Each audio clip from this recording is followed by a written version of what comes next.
naman na nagtataka si RCBC Chief Economist Michael Ricafort kung bakit lumobo ang utang ng Pilipinas sa 17.7 trillion pesos.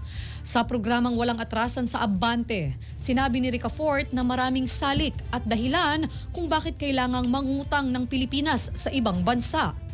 Kabilang na dyan ang pambayad sa mga infrastrukturang pinapagawa, sahod ng mga empleyado ng gobyerno at iba pa. Dagdag pa ni Ricafort, isang dahilan din ng korupsyon kung bakit halos lumubog sa utang ang Pilipinas.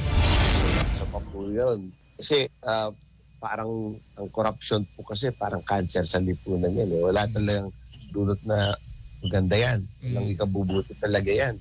Kaya tama po yun. Kaya dumagdag din yung gastusin. No? Kasi dahil nga yung mga ganong aligasyon. No? Pero tignan natin kung mag-i-improvement at least man lang lumipis yung budget deficit. Medyo kumonti yung budget deficit kasi ibig sabihin, no, paglagpas yung ginagastos niya sa kinikita, yung pamahalaan natin, patuloy siya kung hihiram. Ang tinig ni RCBC Chief Economist Michael Ricafort.